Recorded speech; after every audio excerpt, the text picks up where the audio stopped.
Look, it's the Bro Code. I'm Bro Troy. Kurt. Bro Smith. We haven't sat down and really had a conversation, fellas, just us in a while. I mean, here we are, 140 some odd episodes in just on our brand, but then having the nerve and the audacity to want to give that same feeling and vibe to someone else. Why? Because like Andre 3000 in the Source Awards back in '95, South got something to say. So with that being said, man, I'm thankful that we're in a space where we see value in investing in ourselves.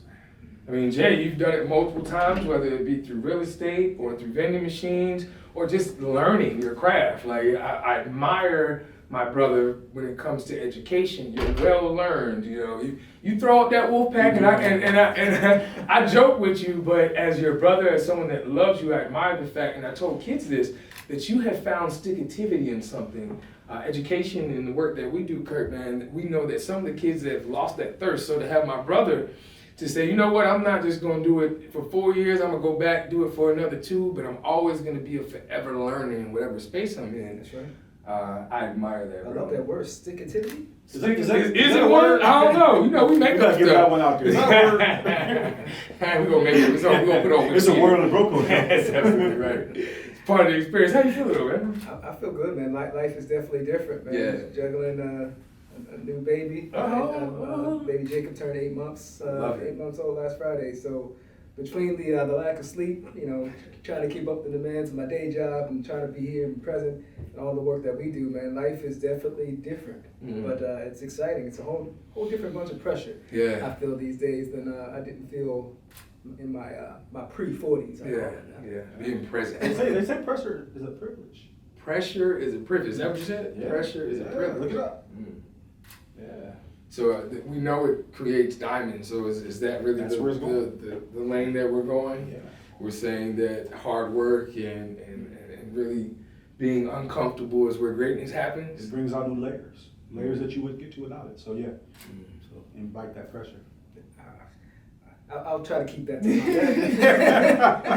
Right now, I'm like, I just need sleep right now. Right now, pressure bust pipes, bro. Like, I don't know what you talking about. I can dig it, bro. How you feeling, man? Good, man. Yeah. I'm digging the space. Yeah, is that right? Yeah. We're going to get into where we're at now. Because you guys, you notice every time we press record, we're somewhere different. That's right. Yeah. Oh, I didn't do it. Another one. Yeah, indeed, though, man. So, mine, you know, like... So we're coming to another year of the work we do in the schools, ending that, but like feeling like the summer's upon us, and really excited about actually being able to go 100% into the Bro Code and Bro Code Media and see where that goes in the next 90 days, man, because we got so much work in front of us. Yeah, right. You know, just this morning, I guess this is hot off the press. I don't know when people will hear this, but today is May 26th, Friday. It's about 2:15 p.m. But this morning I got another text message. I was starting to put it in the chat. I said, "Nah, I'm gonna see him later." All right. Yeah. I was like, I ain't gonna drop this in the chat. So, remember Ryan Mitchell Barbecue? Yeah. I was telling our friend Alfredo that we did a 3-part expose. They got kicked out of the grocery store. Like, it felt good, bro. Like, we were in Sprouts, we were in Lowe's Food, we were in Harris Teeter. And he has the barbecue. So yeah, man. Wow. They did pull up on us. But then we made, I told Alfredo, we made him take a picture of us before he kicked us out. it was fun time, bro. It was all fun. We were supposed to be just for listeners. Now we were doing everything we were supposed to do, and we were doing an expose for a client that owns their own barbecue sauce. They have a legacy of barbecue. Anyway, he texted me this morning. He was like, look, I need what do you call it? I need an investment sheet because I've got 3 events in June that we're doing with barbecue during the summer, and I want you guys to do an expose on that and come film. Each one will be about 3 to 4 hours long.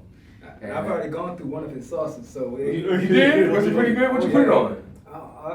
We went to what's the name of that spot right around the Here's here. Nah, it was barbecue, but it was I can't think of the name of the restaurant. And put the sauce and on, put, on and the put the sauce barbecue. on them instead of getting their sauce. So it's dry and it was nothing on it, and then put the barbecue sauce Correct. on it. So even in that space, meaning that if someone else cooked it, was it good? You was good to go? It was delicious. Wow. Delicious. Okay. And I won't say surprised. I had never tasted sauce made that way, but it hit all the right spots. Really? And this is like with no added sugar. That's what makes them different. Yeah. True Made Foods. Shout out to Ryan Mitchell and the Mitchell family from True Made Foods.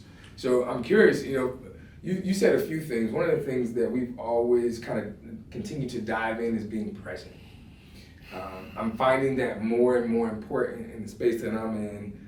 One, I've taken a new thirst, I guess, or a renewed thirst for physical activity, and needing a routine. So my routine through being present and really finding that space for physical activity is 5 a.m. Now, everybody's different, but for me, man, at 5 a.m., you know what I love about the space I'm in? Because it'll be a year. July the 1st is when I made a commitment to this of last year. So it'll be a year coming up where every day, Monday through Friday at 5 a.m., I go, wake up, stretch, pray, and then go work out vigorously, right?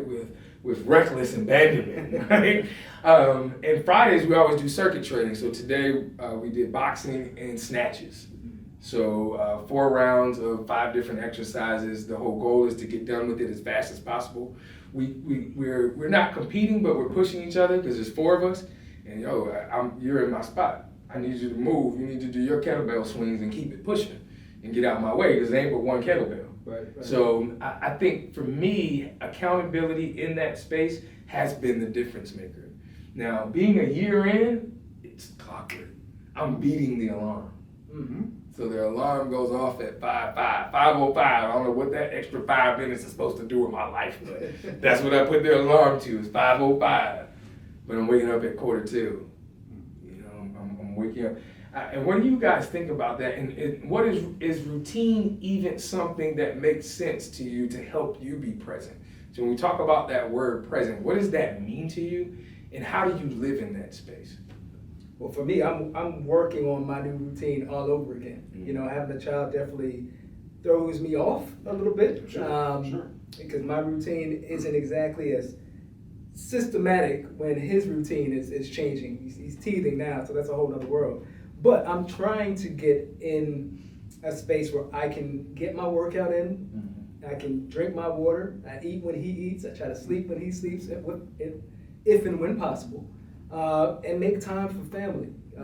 That's the part that I'm really challenging myself, is to be able to shut off work from all angles and really have that time for the 3 of us at the house. Because that's what was missing with all the hectic nature of the world and everything that was going on around me. Yeah, that right there is a job in itself. Right. Indeed. How about you, bro? Yeah, routine, very important. So one of my biggest things I struggled with was food, and the way that I wouldn't prepare food, so then I would just eat wherever I was. Now, Sundays, Pandora, R&B, 90s, 80s, and I cook my food for the week. And so when Costco, shout out to Costco, got some amazing Tupperware. My Tupperware game on point. Yeah. Right? But now I store my food there, and that part of my routine is done. Workouts, the same thing. I try to get to the gym early every morning so that I get the results, the feeling throughout my day, because we work with kids. So I'm trying to give them big energy. And so you have to have a routine. You have to have some structure. And you got to leave space. I mean, things happen, but like some things are just non-negotiable for me. Yeah. Does it ever happen where you have all intention to do this thing, you don't? Does it throw you off? Does it make the rest of your day go tilt? No. How does that affect you? It used to. Probably a year ago, I started to really learn how to compartmentalize situations where, I didn't have a bad day. I had a bad moment, a bad 15, a bad 30 in my day, but being self-aware, which takes precedence, right? So now I'm self-aware, like, this is not about to ruin my day. I got bigger things coming later, and I want to give them my best. I'm not giving them my 7 o'clock problem, not that it's 2 p.m. So that works for me. Yeah, to your point this morning, I was helping, shout out to Southeast Raleigh Elementary, Principal Fennell, Principal Edwards.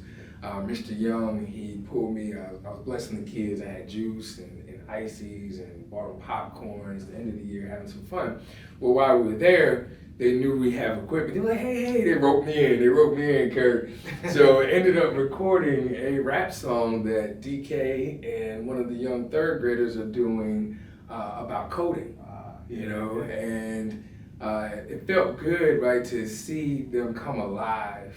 It felt good to use some of the tools to spark creativity in their minds, and also give them a sense of hope. And have some fun. Like, it was a learning process, but they were intrigued, they were engaged. I mean, they had background dancers, and we had background dancers and everything, man. They weren't playing, they had shades on. But to your point, us showing up as our best selves makes work like that even more than greater. Service work doesn't always pay back in dollar signs. It's a sense of fulfillment. And that sense of fulfillment is invaluable. Like, it really is invaluable. My grandfather lived to be 101, and he would always say, boy, now my name is Troy, and it rhymes with boy, but at 101, he could have called me anything he wanted to. But he would always say, boy, it feels good to do good. And that's indeed true. I'm thankful that we have the opportunity, we have the pleasure of creating and giving that same feeling back to people every day. Like, that's what pushes me. Like, that's what makes me feel good, is to know that something that was instilled in me, I get to pour out to someone else. And just for that moment, it may not change their day, it may not make them the best, but I planted a seed that I know is helpful to me, in hopes that someone else will come and water it. You'll come behind them, they'll meet someone else that says, you know what, I heard that before, or that makes sense. So I think in my point of view, we all have, my mentor always says, your call is greater than your crisis. Let's be honest, we always gonna have a crisis going on because life don't stop lifing. Like, it don't work that way. But when you're called for greater things, man, when you're called to do things bigger than yourself, your call will always be greater than your crisis. And for me, that's the space that I have to live in, because it doesn't always feel good. So that brings a great point. When it doesn't feel good, when it feels like the cloud of gloominess, when it feels like the heavy weight of the world is on your shoulders, what are the behaviors that we do to help process through that? I don't want to say get over it, because that's not how life works. But processing through it. That's why when we talked about being a machine in the kitchen, I would be a processor, right? Because I have to process through it. Sometimes I got to get chopped, screwed, and marinated, and everything in between. And I think that's the space that we live in as servant leaders. So I talk about self-care. For me, I love to be pampered. I have standing appointments for manicures and pedicures. I have found a newfound love for hot stone massages. Now, I get off the table like a greedy pig, but it feels good, man. And that's what I do for Troy Jermaine Johnson. That's about me, it ain't about nobody else. The phone gets cut off, maybe even left in the car. I'll holler at you in an hour, maybe two, depending on how I'm feeling. So when we talk about self-care and the weight of the world as Black men that dare to live in this thing called purpose, how do you find space for yourself? Well, for me, it's I go into my room, which is my office / my music studio / my resting place, so to speak, and I have my guitars and my piano, and I tap into music. I just listen to some of the things that get me through my day. One thing I have started doing again, which I'm glad, is I got my routine appointment with my therapist, to where every Monday we're going through the week. We're talking through what was my goal, how do I feel, what's ahead, and really having someone outside of my circle that I can throw those things at and not feel judgment, not feel pressured to be somebody, and feel confident that I can open up honestly to the things that are happening and how it's been affecting me. Did you grow up with therapy as a part of your family? Was that a part of what your family talking about these issues? No. I'm from the black church. I don't want to scrutinize the church necessarily. It is what it is. It is what it is. You take it to Jesus. You pray pray about it. Pray about it. And I didn't have a large circle of men and mentors around me as a child, so a lot of stuff I just internalized. And so when I feel myself going so hard that I don't remember what I did anymore, that's when it's a signal to me that I need to stop, reflect, think, and either write it down, pour it out in music, or actually engage with someone. So it's not just me kind of soaking this all in and not allowing it to flow, because it's going to come out one way or the other. It's easier if it comes out in a way that's structured, makes sense, and is purposeful. Yeah. Do you feel that you've been at your best when you have a culmination of all of those things? Or do you kind of like how people eat off of their plate one section at a time? I'm still trying to figure it out, to be honest. I know what makes me happy, and I know when I am at my tipping point. And I've shared a few things with you guys in private in regards to just kind of what's happening behind the scenes, and it got to be a lot, to the point where it's like, okay, I know I'm not myself. I'm not giving my best self to me, let alone to you guys or anyone else. And I need to put a plan together, not just for me, but my household, so that we're all kind of moving towards a better place. You know what I love about hearing this, though, as you talk about Jacob and wanting to be an amazing father, that Jacob get the version of you that had the courage to say, wait, I'm not okay, and I want to be the best me for my son. Not only that, he'll see that therapy is okay. Like talking about these issues that we were told, nah, man up, don't talk about it. So shout out to you, man, real talk. Yeah, for sure. Much respect. And, one day at a time. Yeah. I really want to live in this space just for a moment, because this is a space that I'm challenged with as a visionary and someone that's always worried about what's next. Right? So my mentor would always say, man, you need to celebrate progress. You need to really live in the moment and celebrate, man, your wins, because yes, don't get me wrong, like there's a sense of a crown or ability to not be complacent. However, like you need to really, that's hard, to really say, hey, that's hard. We're not where we used to be, or we're not where we were. We see movement, we see progression. So with celebrating progress, this is what I really want to leave with all of us, myself included, is to give yourself grace. Fredo, appreciate it, man. Shout out to Alfredo, man. I met Alfredo, man, on Fayetteville Street, coming into a co-working space to do some shoots. We're definitely going to do some business together. Why? Because the Bro Code is all about relationships. And relationships are what help business grow, what help people grow, and ultimately what makes success happen. Keep it saucy. He already sent me some dope content, too. Already? So I love content. So please stay in contact, man. Let's we can always come down to the office, man, and just chop it up. All right, you already got the space. We can always just come down and chop it up. I was writing an email that is sent to all the members of the industries. I think this building, somebody is taking over starting next month. So I read it. That's why. Makes sense. We got it. Makes sense. Appreciate it, brother. Have a good one. Yeah, nice to meet you guys. Absolutely. You know what I love about having our show? We can do it. We can do every one of them, man. Like, for all our listeners out here, man, we got a full studio right here. If you're not watching this and you're only listening, we've got lights, cameras everywhere. We are in a shared space that we got through relationship, just for reaching out and having similarities and having a conversation and not being fearful to ask for help. Like, there's so much strength and power in saying, hey, I don't know it all, but I noticed that you do this very well. Tell me more. Yeah.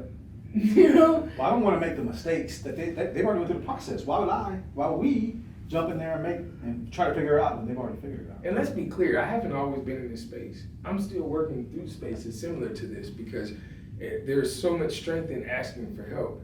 you know, and putting your pride aside. So anyway, space for grace. That's what I want to leave with our listeners.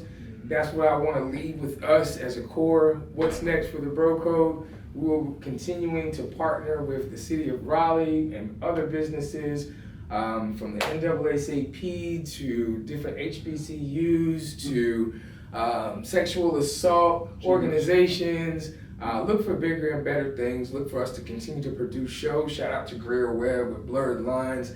That will be coming at the end of this year in 23. So who do we want to connect with? Those that see value in the power of storytelling.